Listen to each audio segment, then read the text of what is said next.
Your town, your team, your school. Eyewitness News presents Friday Night Frenzy. Hello and welcome to Friday Night Frenzy right here on Channel 3. I'm Joe Zone. Glad you're with us for one of the most exciting weekends in high school sports. We've got 9 basketball games, 2 hockey games. This is our final Friday Night Frenzy of the winter sports season.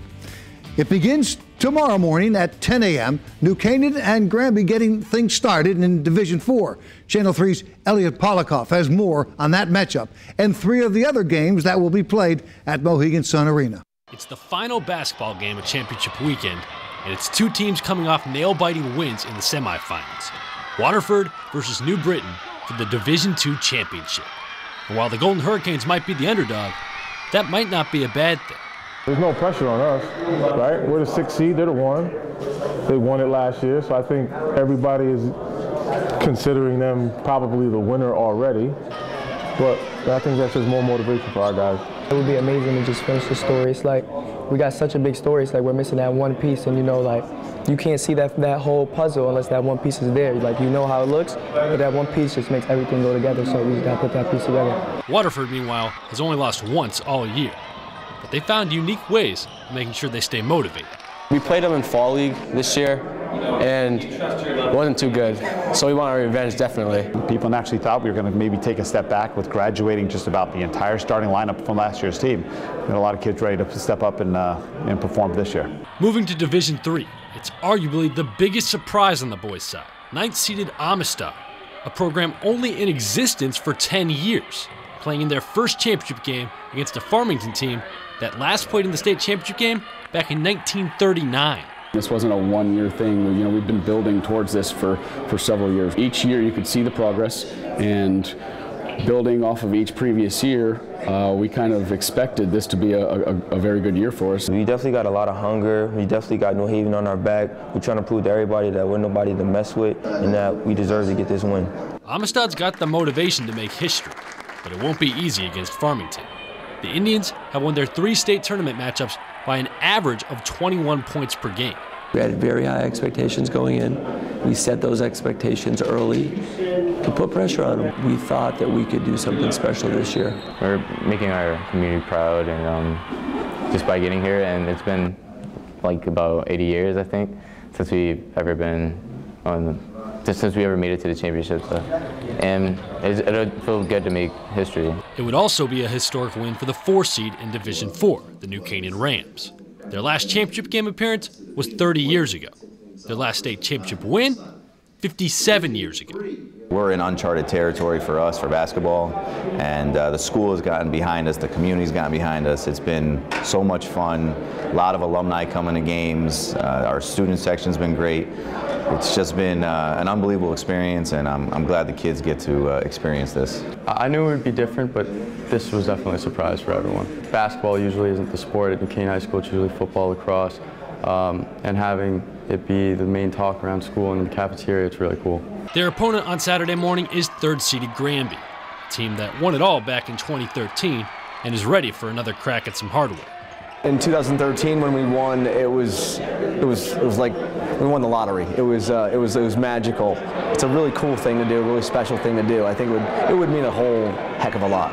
It's been our dream since like 5th grade. We've come to all the high school games, watched older guys play. We knew we wanted to be far and win the tournament like they were trying. And it's our senior year last year, so we just gave it one last shot. A championship game appearance is huge for any school, but it's a little extra meaningful when it's your first one.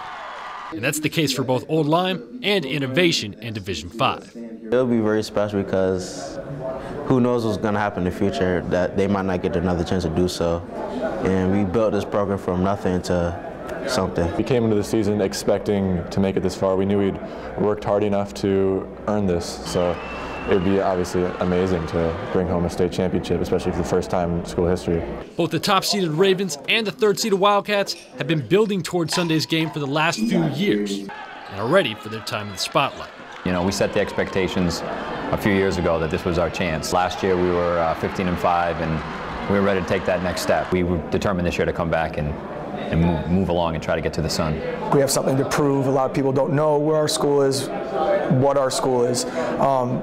So I don't think our guys are playing feeling like they have a target on their back. I feel like they're using this as an opportunity on a bigger scale for people to be like, oh, where is innovation, so that people can maybe start knowing a little bit more about our school and about our program. We'll start finding out more about a whole bunch of programs starting on Saturday at 10 a.m.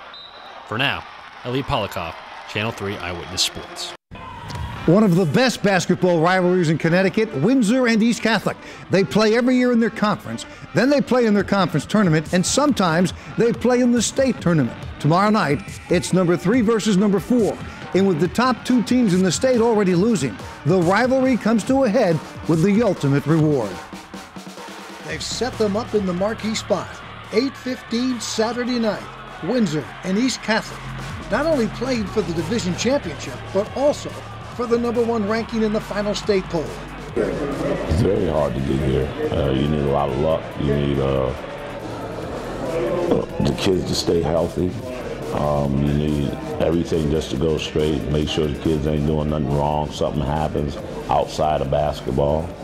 You need to make sure the families are happy, and you need to be sharp. We tell the team, like, you got to be good enough.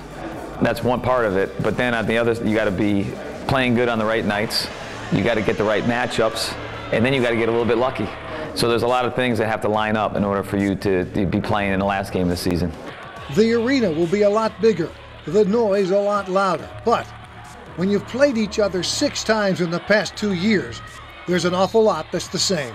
Playoff basketball, anything can happen, so I think that it's going to be a matter of just execution. I mean, at this point in the season, everyone really wants to win. There's no team that wants to win more than another team. It's not really a matter of passion and heart, because everyone has that. It's more of just who can go out there and who can produce in the big moments, and who really has strong preparation and who can execute their game plan. It means everything. This is the goal from all the way back in fall league that we talked about as a team, and our coaching staff had pushed on us that this was our goal. We took it game by game, and now we're here. They've played twice this season, splitting the 2 games. In fact, it's East Catholic's only loss. The winner of this game will for sure be the top-ranked team in the state when the final rankings come out on Monday.